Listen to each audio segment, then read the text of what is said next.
Check. Check, check, check, check, check, check, check. Does this sound better? Seems like we lost the echo now. I don't know what happened there. We'll leave it for a couple seconds until people sign up and check it out. Hold on.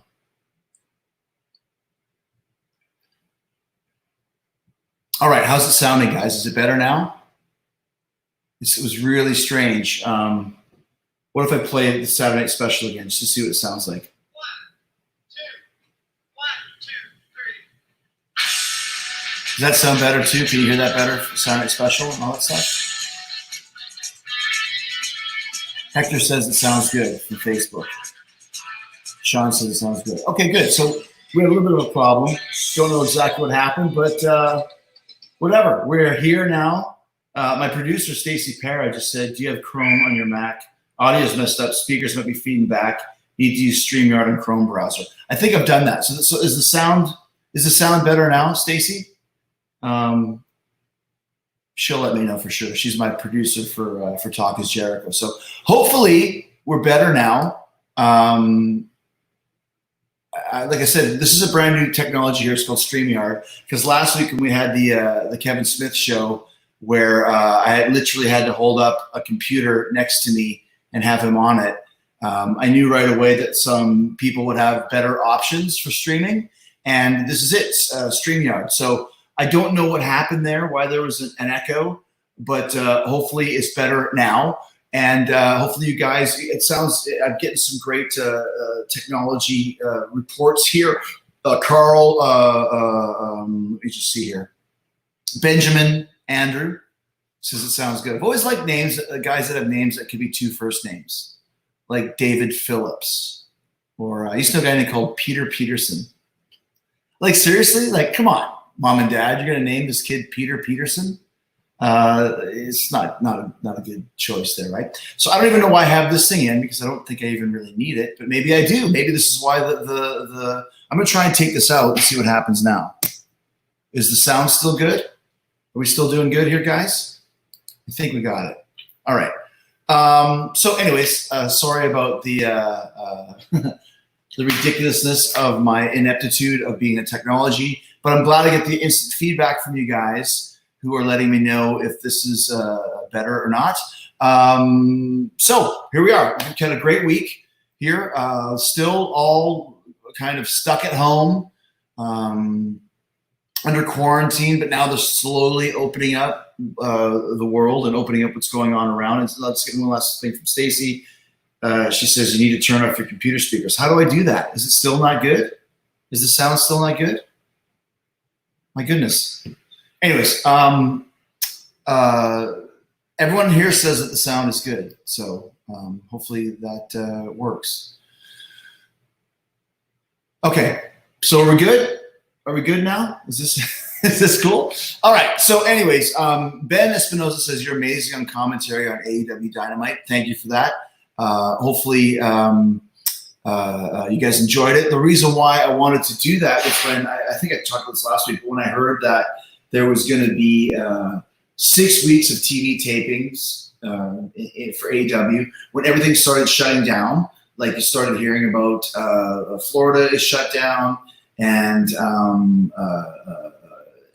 Georgia's shutting down and all these other things. So we decided to tape a bunch of shows all in a row, and I think they've been pretty good. I mean, obviously, some of our roster was stuck in California, and some of our roster stuck in New York City, and all across the country, basically. So we had a smaller roster, but we put together what I feel are some pretty great shows. So I think that they came across really well this week.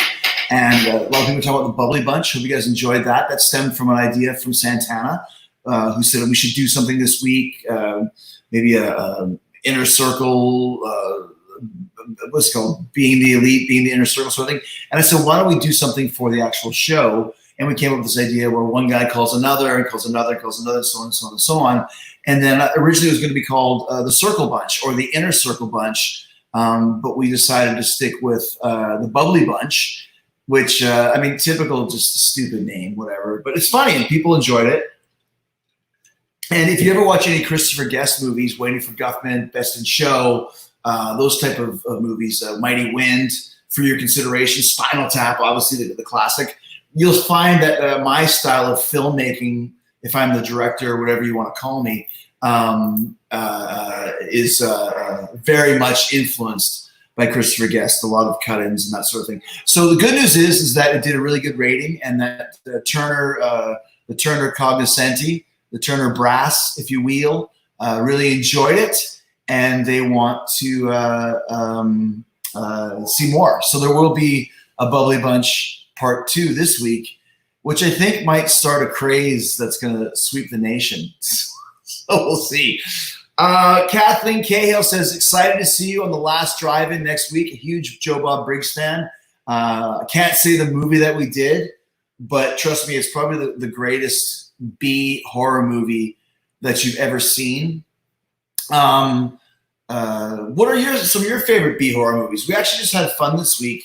My friend Ed and my friend Dan Shinsky watched a bunch of teen sex comedies, as we used to call them.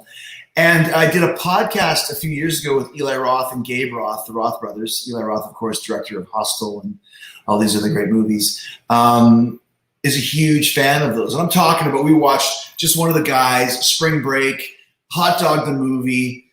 We've got Porky's coming. We've got Hot Moves, Hard Bodies, The Last American Virgin. It was a really cool time because back in those days, if you wanted to see a boobski, you couldn't just go online, go on the internet. There was no such thing back then. So you would actually wait and go to the video store and then rent a movie. And hopefully, if you were lucky, you would see some boobs in it. And that would be kind of your teenage way of checking out the females. Oh, Loose Screws. You guys are coming out already. Loose Screws, Porky's, Humanoids from the Deep. That's not a sex comedy. By the way, sponsor this week for Saturday Night Special is a little bit of bubbly. Am I allowed to sponsor my own show? Knocking Point, I was going to say the brewery. Knocking Point, the brewery, who makes this wine. Knocking Point is the vineyard who makes the sparkling wine, a little bit of the bubbly, is now offering free shipping nationwide. So if you want to order a case of a little bit of the bubbly, you can order it from Knocking Point. Go to littlebitofthebubbly.com, and you will be able to get this with free shipping. We're trying to do that for all you guys. Apparently, alcohol consumption has gone up over the last few weeks since everyone's been in quarantine and since everyone's been on lockdown. And why not? Hey, once again, hey, cheers. Forgot about the cheers. Cheers, guys. Cheers to all you guys at home. And thank you so much for staying safe and staying sane. I know a lot of people are getting a chance to go back to work. I know Boeing is going back to work fairly soon. Obviously, wrestling is essential in Florida. Whatever. I'm just going with the flow. But I just want to say that I think it's really cool that we're starting to open up the country again. What's wrong with going to a restaurant and saying, okay, this restaurant only has 10 tables. Let's say Outback. Okay, let's go. We want to go to Outback. There's only 10 tables available, and each one of them are 6 feet apart from the others, right? What's wrong with that? You know, waiters can have a mask. No, that sort of thing, right? Put on a little champignon bandana, and you can have a mask and put gloves on and let people start going out. Let's see how it goes. Let's start opening up the country. And listen, we're all sociable animals here. We all love rock and roll, and we all love going to the movies and all these other great things, going to wrestling, hockey games, football games, basketball games, whatever. It's time to start making that happen. Maybe, go to smaller start slow. If you go to the bank, you see those little squares on the floor. Stand here, and then 6 feet away, stand here, and then 6 feet away, et cetera, et cetera, et cetera. So why can't we do that like at a club? Let's say we're going to play in Lancaster, Pennsylvania at the Chameleon Club. Great club, great place to play. Why can't we go there, and instead of playing in front of 600 people, if it's sold out, do 300 people, put those little squares on the ground, and then do like, okay, one person here, one person here, one person here, and everyone's spaced. You got a little zone where you can rock And will people follow those rules? I mean, I don't know. I hope so. And if they don't, it's like, well, then we go right back to right back to the start again. But I think we need to start trying to open up the country a little bit, because if not, people are going to go insane. Who wants to be stuck inside their house? Listen, it's great. I love being at home. I love hanging out with my family. But don't tell me that I can't go to a movie if I want to go to a movie. So those are kind of the things that I think it's good that we are where we are right now. Anyways, I'm getting a bunch of technological things. I understand this is real. I'm not saying it's not real. The coronavirus is real, and I'm not saying to underestimate it. I'm just saying we need to start opening the door a little bit, okay? And if we don't, by the time the last case is gone, there might be nowhere else for us to go. There might be nothing left to come back to. But anyways, there's a bunch of things over here. What if I press that? Christopher said the Bubbly Bunch vignette. This is Christopher Dare. Said the Bubbly Bunch vignette was hilarious. I love it. It needs to become a TV show. Well, thanks, dude. I'm going to press play and see what happens on this. Is there anything? Oh, he's from YouTube. Hey, thanks, Christopher. What a very cool thing. Apparently, you can pay money to have your question answered. I don't know what the fuck I'm doing. Just weighing this, as you know, from every single week. But we are going to make this, I don't know if it's going to be a TV show, but you will be able to see this again this week on AEW Dynamite. The Bubbly Bunch. And let's just say, I think if you like the first one, I think this one's going to be even better. I think it's going to be pretty ridiculous. We filmed it today. We're just getting ready to start editing it now. It might start a dance craze, is basically what I'm saying. So just keep that in mind. Let's see this one here. Dean Meadows says, what's your relationship with HBK been like over the years? Hey, man, HBK, one of my heroes. It's interesting because HBK, if you went down the list of who would ever use the list? What a stupid thing. If you went down the list of guys that influenced me to become a wrestler. So when I grew up in Canada, I never saw NWA, and I saw WWF, and I saw Stampede Wrestling. WWF, the guys were huge. I could see Hogan was huge, even guys like Savage, and they were just so massive, right? And then I would watch Stampede Wrestling, and I'd see guys that were a little smaller. And plus, I knew where Calgary was. I'd been to Calgary with my parents. I knew how to get to Calgary from Winnipeg. I could drive, 13 hours west, go west, young man, and you'd be in Calgary. I never knew where Dallas was or New York City. I mean, obviously, I kind of grew up there, but as a teenager, Stampede Wrestling is what really captured my imagination. And who was there?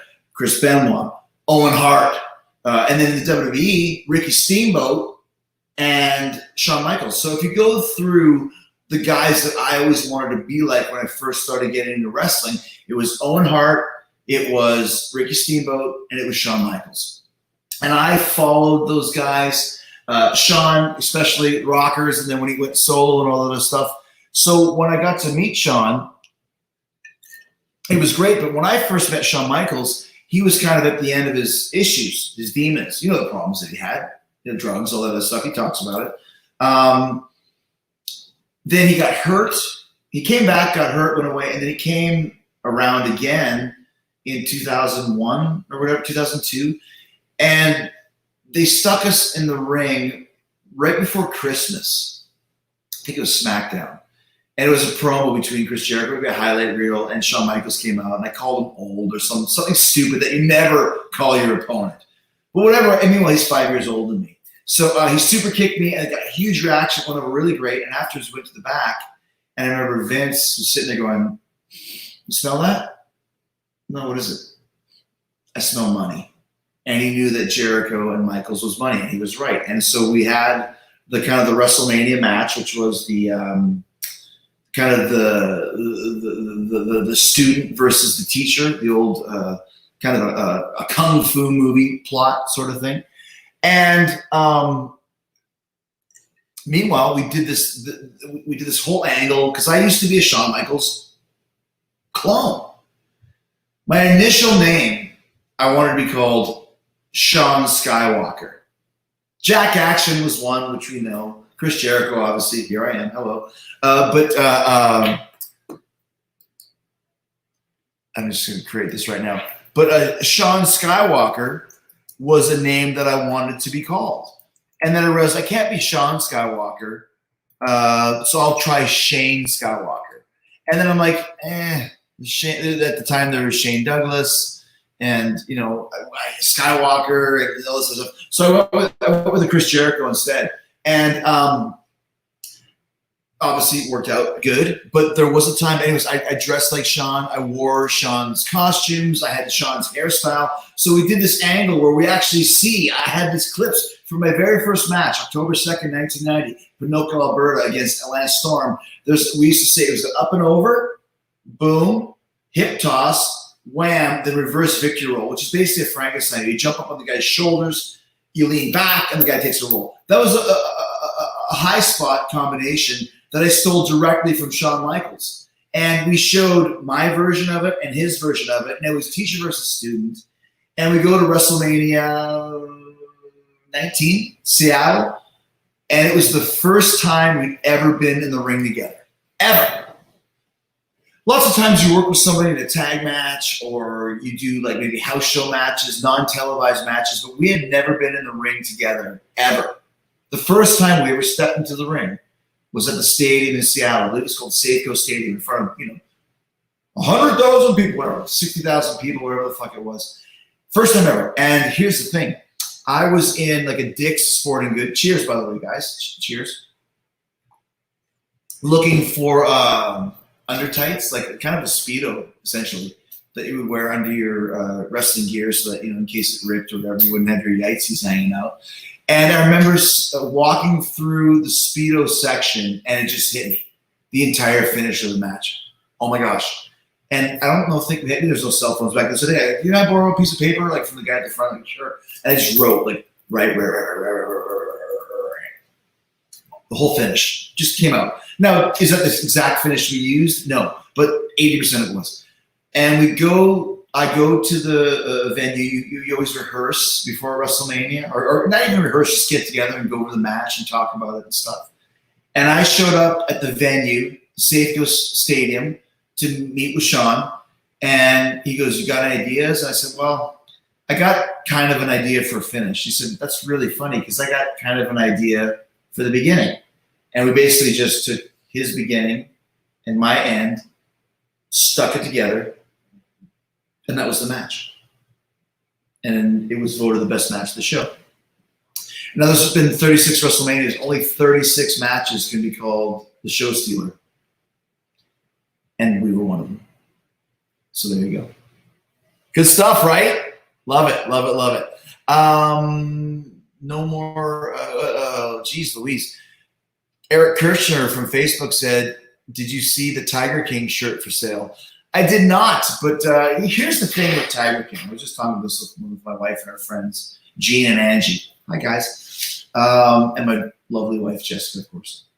Why would you record and agree to be on the Tiger King when you know that you've done these dastardly deeds, right? So I know Joe Exotic was put in jail kind of after the fact, during the fact, whatever. But why would you want this documented?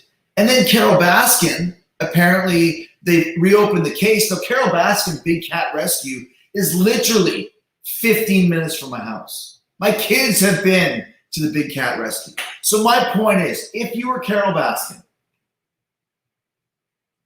why would you allow this documentary to be recorded where you know at some point you might, people are going to kind of maybe think like there's something fishy going on here. Why would you want that? It just shows kind of the narcissism there. And it's really, really strange. And now she's probably thinking, "Oh, are you fucking kidding me? Like, reopen the case?" Now, did she kill her husband? I don't know. I mean, what do you guys think? Did Carol Baskin kill her husband? Did she feed him to the tigers? And a little GG for you guys. Did she feed him to the tigers and all this other shit? I don't know. Like, point being, but even if she did or she didn't, I know we're live, so I can't say my opinion. What do they say in journalism? logically, there's some term in journalism, what it is, according to conjuncture, if she had done this, why would you ever go online? And why would you ever go on a Netflix special? And why would you do this? Just stay low, Carol. So anyways, if this thing opens up again, it causes a huge problem. It's all their fault. So anyways, if you haven't seen Tiger King, it's really worth it. It's fun. It's crazy. It's weird. And of course, James Garrison, the jet ski guy, it was fun talking to Jericho. So there you go. Mr. Premium 2002. What are some of your favorite memories with Howard Finkel? Wow. What a great question, man. Howard Finkel. What an awesome guy. So Howard just passed away this past week. Interesting story. Howard Finkel passed away the same day as Brian Dennehy. Brian Dennehy was obviously Tommy Boy's father, and he was also the mean sheriff in First Blood, if you've seen that, the original Rambo movie. They both died the same day, and they're both from New Haven, Connecticut. Coincidence, right? Howard Finkel. So anyways, and a lot of people have said this about Howard, especially guys from my generation, maybe, give or take 5 years or so, 10 years, whatever. When you were a kid, Howard Finkel was the voice for wrestling. He was the greatest announcer of all time by far. I think they took him off TV like 20 years ago. He's 69 when he passed away. They took him off TV when he was my age for aesthetic reasons, aka looks. Listen, I get it. TV looks. I don't give a shit what the ring announcer looks like. I could care less. I care about the voice. And Howard had the voice. The voice. Same reason when they took Jim Ross off commentary in WWE. Why? Why you do that? You're not looking at his face. If you don't like his face, it's his voice. That's what wrestling is. You equate the voice with the memories and the matches and the monumental events that happen. So when I think of Howard Finkel, I think of like when Hogan fights Andre at WrestleMania 3. Who's the ring announcer? Howard Finkel. Did we see his face? No. Did we hear his voice? Yes. So I think it was a little bit of a shame that they didn't allow Howard to continue on, but let's take away the negative and focus on the positives. When I first signed with WWE, my first show was August 9th. August 9th is, I think, when I made my debut against The Rock, 1999. I'm sure you guys know it more than I do. You guys probably have it all written down, et cetera, et cetera. But August 8th, they had Sunday Night Heat in Detroit, Rock City. Detroit, Rock City, and I get a call on my answering machine from Howard Finkel saying, "This is Howard Finkel." Everyone has the invitation, right? "Hello, Chris. This is Howard Finkel from the World Wrestling Federation, and I'm letting you know that you are booked on August 9th in Chicago. You're also requested to be at Detroit, August 8th. Whatever it was. So Howard Finkel called my answering machine, and I was just like, "Oh, Howard Finkel." That's when you knew you made it, because he had such a distinct voice. And when he called you to tell you you were booked, he still sounded like Howard Finkel. Like, it wasn't like, "Hey, this is Howard." And then he went on and said, "This is Howard." Like, he talked like this all the time. And Howard also always talked about music. He knew I was a music guy. And he was going, "You heard the new Black Crowes, Chris? Such a good," like, whatever. I'm doing the worst Howard Finkel. Luke Gallows is a great Howard Finkel. And so does Edge. But, and then when I first arrived in WWE, I had just come over from WCW where I had Ralphus. You guys remember Ralphus, right? And I guess Vince Russo, who was the guy who basically brought me over, and he was writing for me, kind of wanted a Ralphus type of a vibe. So he, right off the bat, I was with Howard Finkel, if you remember this. And I called him Harold Finkel. And Howard, like, dude, this guy wasn't just a ringer. By the way, Howard Finkel was Vince McMahon's first employee. Think about that. WWE, one of the biggest companies in the world. Howard was his first employee and probably his most loyal, and was a great lackey for me. I posted something on my Instagram this week where I was firing him up to go beat up Tony Chimmel or whatever it might be. So anyways, just a great guy, and his health deteriorated as he, kind of went downhill. But listen, what an amazing person. What a great guy. And God bless you. And listen, if nothing else, Howard Finkel, definitely by far the greatest ring announcer of all time. Am I right? Exactly. So God bless you, Howard. And thanks for being such a good cat. So I got more of these paid things up here. I'm not doing this for anybody to pay, but apparently there's questions that you can. I don't know, whatever. I'm going to give all the money to charity anyway. So here we go. Lord Vader, have you crossed paths with Tobias Forge while out on tour with Fozzy? I think I told that story before. Tobias is the lead singer of Ghost, who wears the makeup and the Pope outfit. And I think I told the story, but I'll tell it again, whatever. We were in Australia, a place called, the tour was called Soundwave. It was like 30 bands all traveling together. Metallica, Slayer, Anthrax, Fozzy, Duff McKagan's Loaded, Jamie Josta's band, not Hatebreed, but his other band, Bullet for My Valentine, etc., etc. And we did a solo show. When you did the stadium shows, they would do side shows, and we did one with Duff McKagan's Loaded and Fozzy. And there was a guy that came to the show, and he was hanging out backstage, and he drove back with us from the venue back to the hotel, and he's like, "Why have you ignored me all night?" And I'm like, "Have we met?" He's like, "Yes, I'm Tobias from Ghost." I'm like, "Fuck, dude, you gotta warn me." Like, you're on stage with your makeup. I met you with your makeup, and now you've got no Pope hat and no makeup, and I'm just supposed to live with this random Swedish guy. So anyways, Tobias is a great guy, and he's a genius. Spanish God-ish says, what do you think of EC3? Do you think it would fit with the idea? I think EC3 is super talented. I thought he was super talented when he was called Derek Bateman in NXT like 10 years ago. So I went to Striper with EC3. Great guy, great brother. He's in wicked shape. He looks like a Greek god. And I just look like a Greek. That's a regal joke right there. Oh my gosh. Let's see what else we got. We miss you in Dallas. Is it scary to wrestle against The Undertaker? Says, oh my gosh, I lost him already. A guy from Facebook. I think his name is Sal. When you are going, the first time I ever wrestled Undertaker, I think it was like in Puerto Rico maybe. When you are standing at the ring and you hear that gong, gong, you're just like, and you hear that, woo, and then he comes down. It's one of the most intimidating things ever, honestly. To be in the ring with Undertaker is something that goes beyond just being a pro wrestler. It becomes iconic. It's intimidating. Obviously, Undertaker is not. He's not dead, guys. But he is the real deal. I call him the Fonz because he's the guy that everyone in the dressing room goes to get answers, and he's got respect from everybody.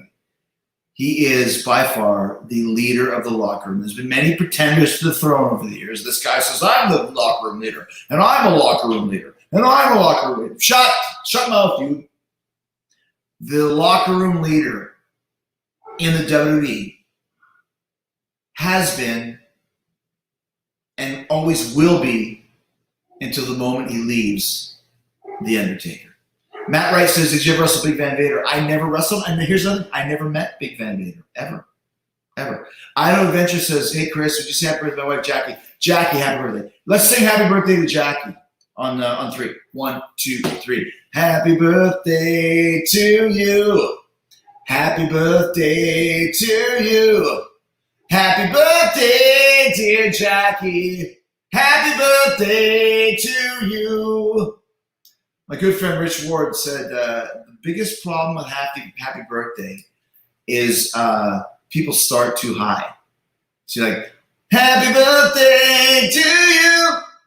Happy birthday to you. And it's like, they're just like, like they don't know where to go from there. So you gotta keep it lower. Keep it lower. It's almost time for a sing along. Do we have any requests? We're gonna have a couple requests coming up. R. Scott Vaughn says, return of Talking Shop on Talk is Jericho. I extended the olive branch this week, and I was told the guys would rather wait a little bit longer, which is fine. I would love to have another tiz shiz, as he says in the Talking Shop. Heriberto Gutierrez from Facebook says, any update on the cruise? Heriberto, yes. It's funny that you say that because there's going to be an update for the cruise coming up very quickly. Like I said, we have got the best list of guests, of talent, I think, ever. It's only our third cruise, but this lineup that we have, and we've been my partner Mark Willis and I had been meticulously putting this together since we got off. So January 20th, 24th was the cruise. Since January 25th, we have been putting this talent lineup together. We're taking it seriously, and listen, it's 8 months. We're at April, so May, June, July, August, September, October, November, December, January, February. We're 10 months away.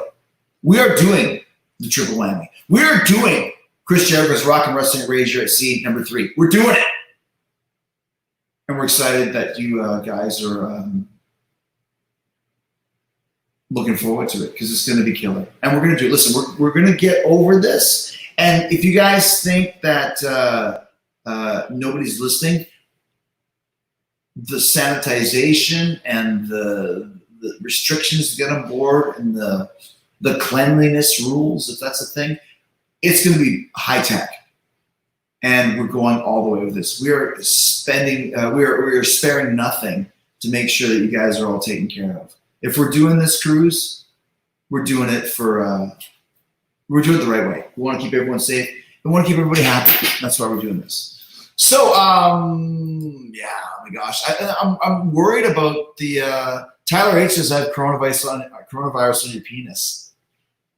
Better go to the doctor for a shot, maybe. Hey, Gordy, give me a shot, Bleard. Anybody know what that means? Let's see. Brian Bird says, hey, Chris, hope to see you in AEW in Australia once life returns to normal. You're a legend. God bless you. God bless you too, Ryan. We have actually talked about doing some shows in Australia. We haven't left the country yet. I mean, Canada has got so many requests from Canada, Europe, England. I mean, the cons run Fulham there. The soccer team in England, they got a stadium there. We're ready to go. Australia, yes. Japan, hi. South America, see. All that stuff. So thank you, Ryan. Hopefully we'll see you soon. How is it in Australia? I haven't heard a lot about Australia. What else we got? I guess I lost that one. Hold on. I don't even know. Logan McCall. What kind of purple jacket is that in the Talk is Jericho profile? But I got that jacket from Macy's. Just a great story. Thank you, Logan, for asking that question. I sound like Lars Ulrich right now. Thanks for Logan for asking that question. So I saw that purple jacket. Corey Graves was wearing it on Raw. And I texted him. I said, dude, where did you get that jacket? And then about 5 minutes later, he texted me back during commercial and said, I got it at Macy's. I'm like, holy shit, Macy's? So I went online to Macy's.com. Macy's has a great selection of really fancy sports jackets. So all the stuff that you see me wearing on AEW, the majority I got from Macy's. You never would have guessed it, would you? And someone just said Macy's is going on a bit, whatever. I am going online. I'm going to buy up all the fancy pants jackets from Macy's, and I'm going to wear them for you. And also, too, by the way, the Jericho bandana, this is crazy. #1 seller, ProWrestlingTees.com, ProWrestlingTees.com. Of course, everyone's wearing them to go like this, right? Not why I made them. I've been wearing this since February. And we just created this because I thought it's kind of honestly why I created this. Eddie Van Halen always wore a cool bandana. Look at the Jump video. He's wearing a great bandana. from jump, right? We should probably do jump. And I'm kind of worried about the sound. Should I try and play jump on YouTube and see what it sounds like? Let's see what it sounds like. And we're going to sing Jump today in honor of Eddie Van Halen and his bandana.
So like I said, we're still learning from this. And Stacey just said, play it from a different thing. I'm going to play Jump. We're going to do it one more time from Spotify, another sponsor here. We'll try it one more time. Let me know if it sounds better on this. How's this sound?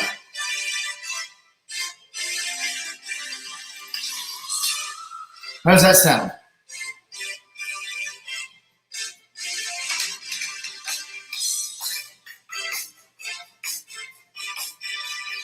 Does that sound okay? We'll sing it one more time. We're winging it here. I get up and nothing gets me down. You got it tough. I see the toughest around. And I know, baby, just how you feel. You gotta roll with the punches and get to what's real. Can't you see me standing here? I got my back against the record machine. I ain't the worst that you've seen. Can't you hear what I mean? Might as well jump. Go ahead and jump. Jump! Go on, jump! Wow, that's you! Who said that? Baby, how you been? No, you won't know until you begin. I said to see you down in here. I got my back against the record machine. Can't you express that you've seen? Can't you see what I mean? Might as well jump. Go ahead and jump. Might as well jump. Go ahead and jump. Jump! All right. So we're just having some fun here. I don't know if that was great, if you could hear anything. We're learning about this technology, and Stacy is telling me, play the song from the iPhone. Okay, so that's what I'm going to do. Thank you. Before, when I had this just on Facebook Live, I was playing the song also from the computer, but now I have to play it from another device. So there you go. You guys having fun? Cheers, guys. All right, thank you. Let's see what we got here. Joe Cronin Show. Chris, hit me up. I'll tell you what to do to get a mixer, Yamaha, USB microphone, LXR. Okay, thanks, Joe. Appreciate that, man. Love Joe Cronin. There was a great so here's the funny thing. I tend to go off on a tangent. So in 1989, the Kiss album Hot in the Shade came out. And I was just listening to my friends on the Shout Out Loud podcast who did a review of the Hot in the Shade record. And the reason why I remember this, my mind works very crazy. Joe Cronin reminds me of a hockey player called Sean Cronin, who was a defenseman for the Winnipeg Jets, that we called Cronin the Barbarian. And I went to that year, the 89-90 season. They played 40 games at home. I went to 36 of them. Here's the reason why. You could go to 7-Eleven and buy tickets for $7. So I would buy the $7 tickets, and I went to Red River Community College, represent you, and then it was about a 10-minute bus ride to the Winnipeg Arena. So I would go to school, to college, journalism, creative communications, it was what it was called. I'd take my classes. I'd do my homework to about 6. I'd take the bus to the arena, get there at 6:30. With my $7 ticket, which I would have bought the day before. And I'd go watch the Winnipeg Jets, which started at 7. I'd watch the game. I'd take the bus home, do my homework, go back to college. That literally did 37 games, 89 to 90. And what was I listening to in my Walkman? You guys probably don't even know what that is, a cassette player thing, Hot in the Shade. So Joe Cronin equals Sean Cronin equals Kiss Hot in the Shade. So Cronin, thanks, buddy. I'll hit you up with the microphone and we'll figure it out. Thank you. Willie's Network. Who's in your Mount Rushmore of pro wrestling? That's hard. So 4? Is that what Mount Rushmore is for, right? Oh my gosh. Well, like I said earlier, Owen Hart, Shawn Michaels, Ricky Steamboat. I mean, those are the 3 biggest influences of mine. But now that I've been in the business for 30 years, almost 30 years, October 2nd, 2020, will be 30 years. Wow. For me, this is my personal Mount Rushmore, right? Shawn Michaels, to me, he's the greatest of all time. Sorry, for me, for what I like, he's the greatest. Bret Hart is in there as well. Yeah, gosh, you guys are making it hard. I got to put Hulk Hogan in there, man. Hulk Hogan was my hero as a kid and the biggest star, greatest star of all time. And then what do? Rock? Austin? Can I get my sandblaster out and create another a face on this? This is just for me. Okay, I'm going to say, fuck it. Michaels,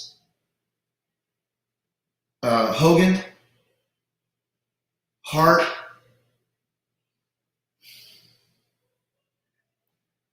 do I put Owen Hart in there? Do I put The Rock in there? Do I put Steve Austin in there? It's my Mount Rushmore. I can do what I want. All right. You want it? You got it. Shawn Michaels, Bret Hart, Hulk Hogan, Ultimo Dragon, Yoshihiro Asai. One of the greatest wrestlers I've ever seen in my life. One of the greatest performers I've ever worked with. That's my 4. Deal with it. There you go. Kenneth Johnson just says nothing. Which is funny though. Ken Johnson reminds me of Jericho always has a story. When I lived in Calgary, there was a wrestler called Ken Johnson. And his real name was Ken Smith. And he was told, you need more of a show business name. And he went from Ken Smith and chose the name Ken Johnson. True story. All right. Brandon Dark says, hey, Chris, huge fan. Question. Did you like WWE was trying to push Fandango in dude, here's literally what he wrote. Hey, Chris, huge fan. Question. Did you like WWE was trying to push Fandango in 2013? Listen, I had to work Fandango at Wrestlemania, whatever the fuck it was. And I was furious at first because I was originally supposed to work with Ryback. I'm trying to get my hair like even. There you go. Even hair. It's all mine, kids. I was supposed to work with Ryback. I came back to the WWE to work with Ryback, and then when I got there, as the times got closer to WrestleMania, I kept not getting calls back when I would place them, and that is a neon sign that something's going on. Hey, dude, I'm just wondering, when are we starting this feud with Ryback? Hey, dude, calling back again. What are we doing this week? Anything with Ryback? Hey, dude. Okay, Vince wants to talk to you. What? And when you hear that Vince wants to talk to me, like directly, like something's going on here. So I get on the phone with Vince, and he starts off by making like a really bad joke, and I'm like, okay, now I know he's trying to just grease the wheels a bit. Like he's going to tell me a bad joke, and I'm like, what's going on here? What's the deal? And he goes, I got this idea. You're not working with Ryback. Who am I working with? You're working with this new guy. And I'm thinking through my head, like, who's the new guy? Like, I don't think of any new guy. The only new guy is this dancing guy with a bunch of shitty vignettes. I'm like, that's obviously not him. So who is it? He's like, Fandango. And I was like, what?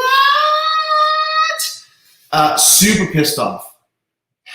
I'm like, he hasn't even had a match yet, man. He's like, no, and you have a match with them, and you take 90% of the match, and then I'm like, no, this is bullshit. Why don't I work with Wade Barrett for the Intercontinental Championship? He's like, no one cares about that.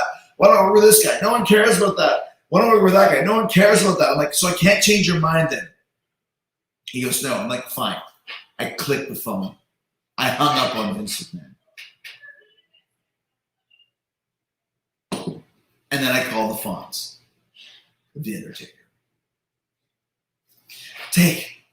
You're not going to believe this. Vince wants me to work with this guy, Fandango, who's never even had a match on TV at WrestleMania. Can you believe this?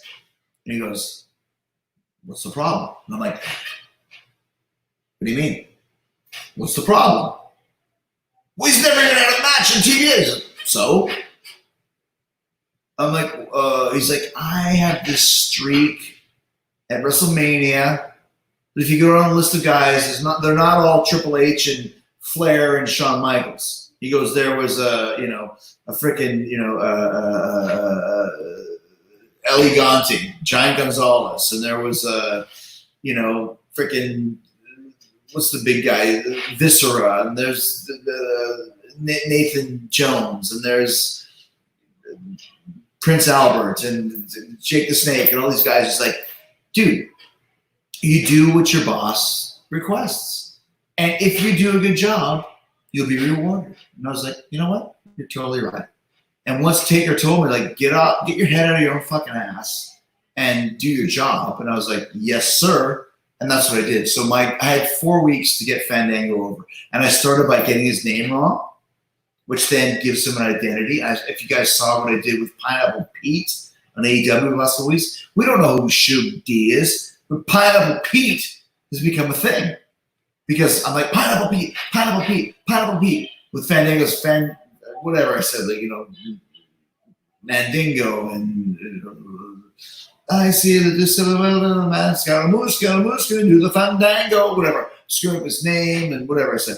And people now know that he is this guy. And then I had him beat me up every week and drop his top rope leg on me, which was his finishing move. And they said, well, this week, you're going to get some heat on him. I said, no, this week he gets heat on me. Next week he gets heat on me. Next week he gets heat on me. Everyone knows my shit. They know my stupid stuff. They've never seen this guy. So let's fuck up his name so people know his real name. Let's have him hit me with his finishing move for 3 or 4 weeks in a row. And let's get this guy over. And then I found out that Vince wanted him to go over the match, and I was so mad. I called Vince. I said, you're trying to double cross me. He said, what are you talking about? You said to take 90% of the match. And he goes, yeah. And then He's like, yes. I'm like, well, you said take 90% of the match. I said, yeah, take 90% of the match. And then he goes over at the end. That's what I want. I'm like, you never said that I was going over, did you? And I was like, this motherfucker. He said take 90% of the match, but he never said that I was supposed to win the match. And that's where I realized that, if Vince is going to go with this guy, let's put him over. So we had a match. How was the match? It was the match. It was a good match. I didn't like the finish. I kind of fucked up. But here's what I liked about it. The next night after WrestleMania, which every year, with the exception of this year, with the coronavirus and all other stuff. Cheers, guys. Cheers. Hey! Sociable. That's what we say in Canada. Sociable. That means be sociable and cheers, you motherfucker. The next night after Raw is always super crazy. There's a lot of people from out of town, and everyone's excited and everyone's happy and whatever. And when we did something where there's something with Fandango, or there's a beatdown or whatever it was, and afterwards, I'm leaving. It was in New Jersey at the formerly Meadowlands Arena, which is now changed. It might be closed down now. I'm driving out of the parking lot, and all I hear is people singing Fandango's theme song, which was very similar to I Dream of Jean. I called Vince. I'm like, listen to this. It's like Marvin Berry back then. Hey, Chuck, it's your cousin Marvin. Marvin Berry. You know that new sound you're looking for? Listen to this. And that's what I did with Fandango. And I said, we just created the biggest baby face in the company. So mission accomplished from me. I had 4 weeks to get this guy over and to make him a legitimate character that people would care about. And we did. And here's the epilogue. My payoff for that WrestleMania was the most that I'd ever received. I did in the main event against Triple H. I had the best match on the show against Shawn Michaels. I had a classic with CM Punk. I had a championship match that was great with Edge. The match that I had with Fandango, which was second or third on the card, was my highest paying WrestleMania ever. Think about that, kids. All right, as we wind down here. Oh my gosh, there's so many questions going by. You guys are fast. Let me go up here. Let me see this guy. Oh, sorry.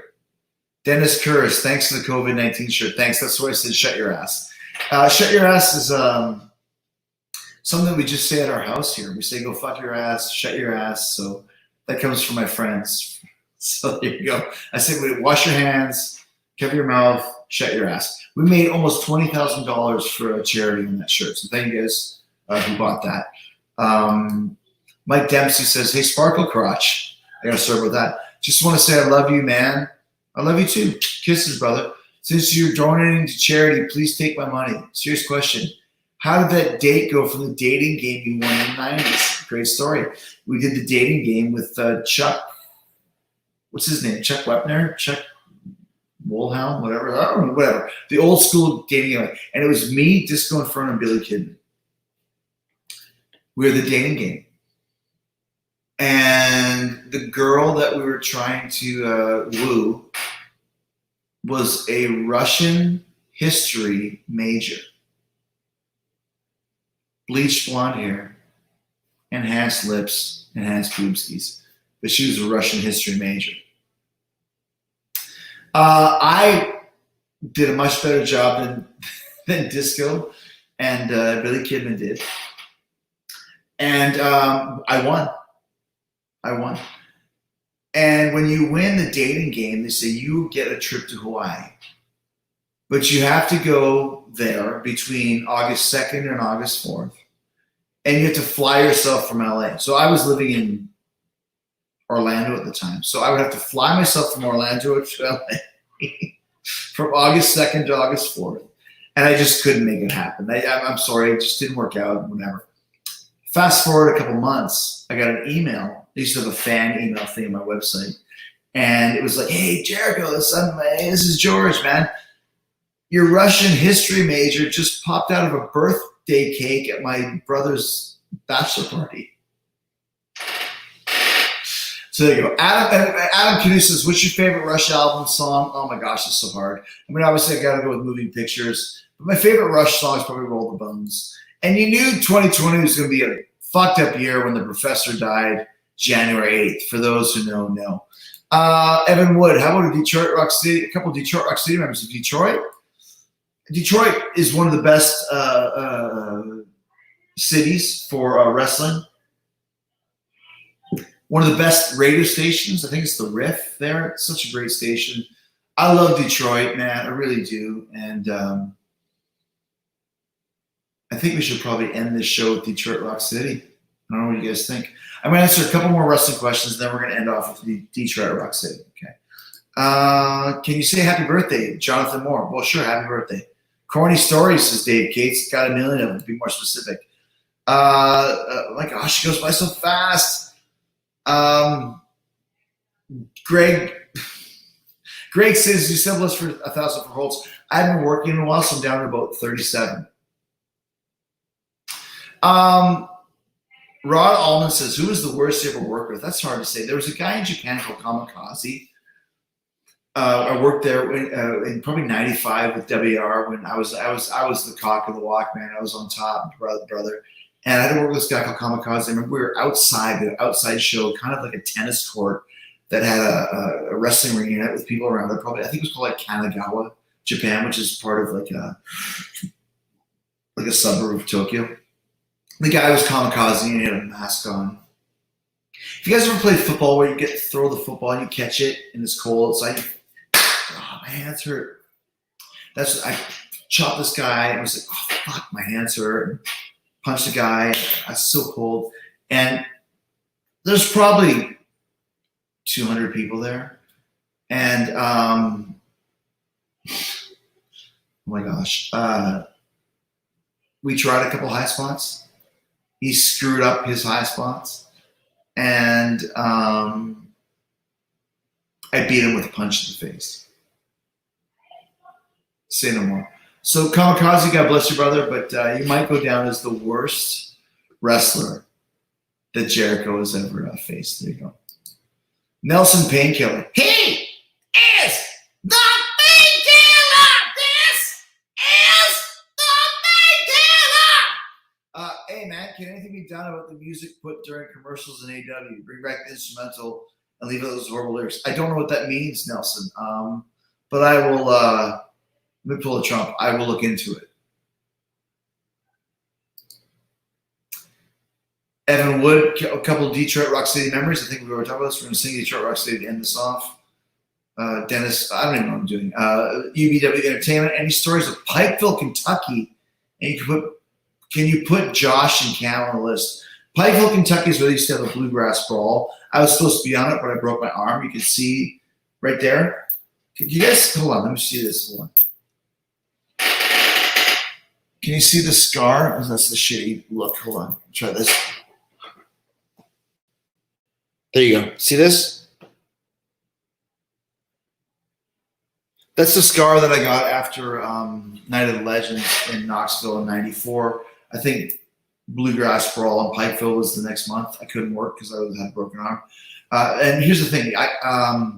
Thank God that a little bit of the bubbly became a thing. Because that took away people saying, can you put this guy on the list? Can you put this?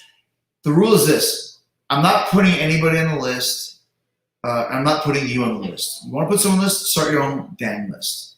Because if not, I was like, can you write, use my list? No, I'm not going to write, you just made the list on everything. Can you put, no, start your own list. If your girlfriend broke up with you, put her on your list. I'll not put her on my list. My list is not supposed to be a thing that you want to be on.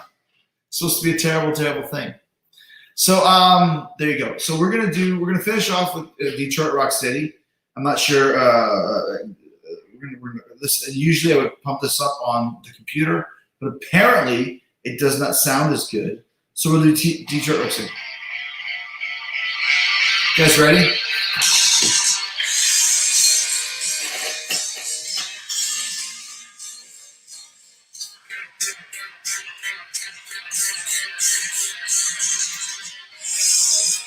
Woo! Hello!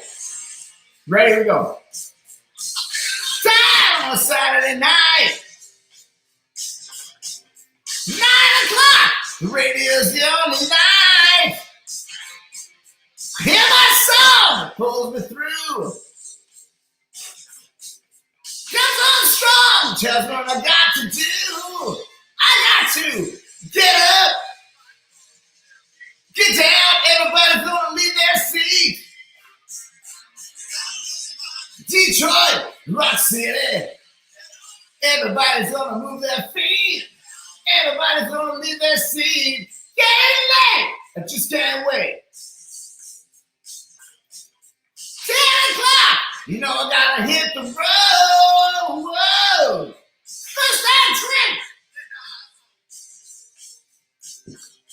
Start the car. Try to make the midnight show. Let's go.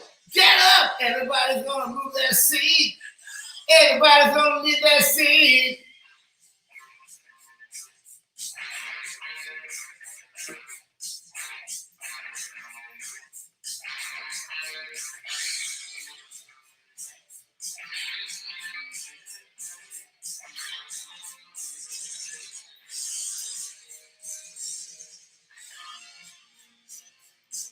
Moving fast, going 95.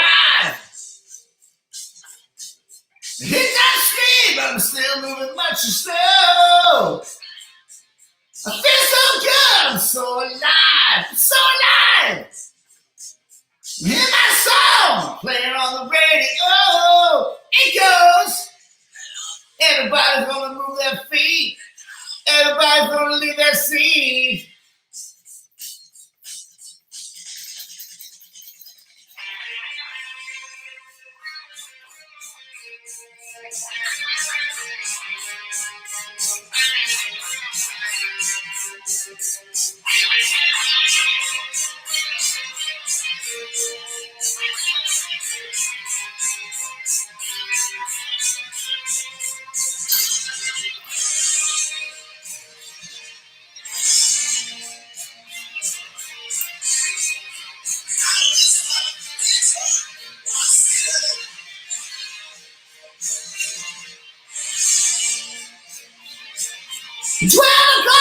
I gotta rock. When there's a trouble ahead, lights staring at my eyes. Oh my God, no time to turn. You gotta laugh, I know I'm gonna die. Why? Get up.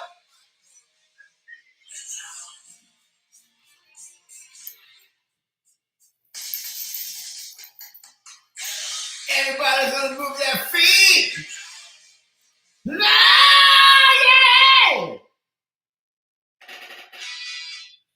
Wow, that was awesome, guys. Thank you so much for another great Saturday night special. That's it, guys. Hopefully, listen, I don't want us to be stuck here, stuck in our houses for the next little while. But if it's the way it has to be, I'm going to be here for you guys. And people will say, like, what are you going to do when the curfew is lifted and everybody can go back to normal? Like, listen, I might continue this, tape it earlier. I'm going to make it the Sunday night special. Any way you slice it, you know you can't deny it. I'm here for you guys. I'm just providing some entertainment for you. Hope you guys are doing good. I just want to let you know that Chris Jericho is here for you. I can't freaking paint a fence. I can't fix a carburetor. I can't build a shed. But I can entertain you guys by just talking and telling stories. And hope you guys are doing good. God bless you guys, and thank you so much for everything. Be cool, and we'll see you guys soon. All right, here we go. Walter's Leia, Saturday special with Jared's my favorite. Walter, what a great guy. He's on the cruise.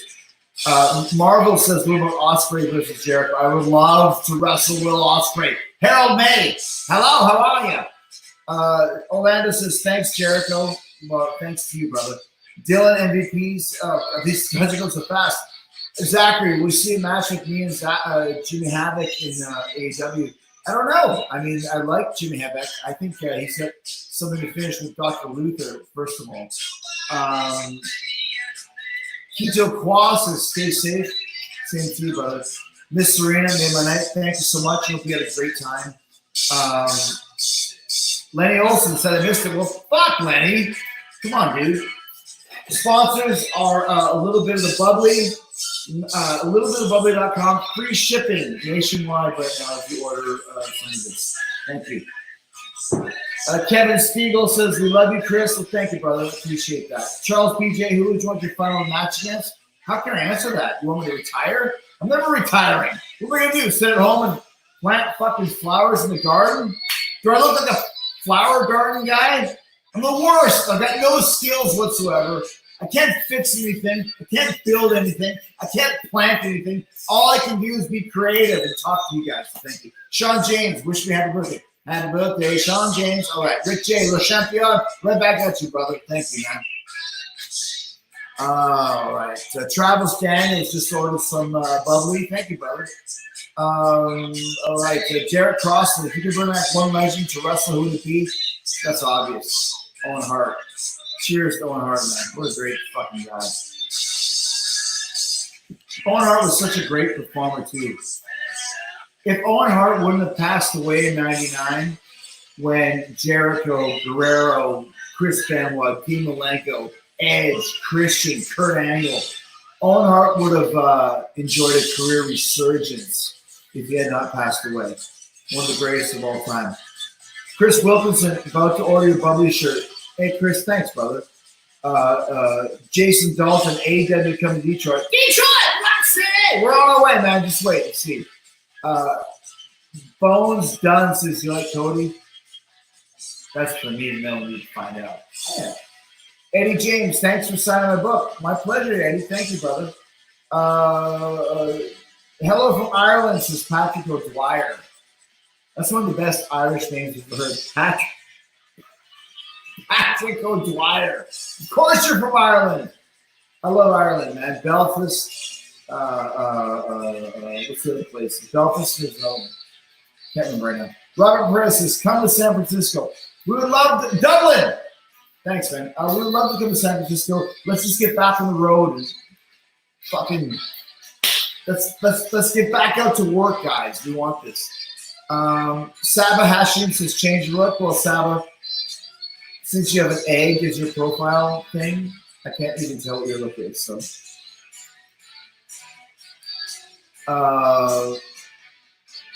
Paul from Naples, Florida says, thanks.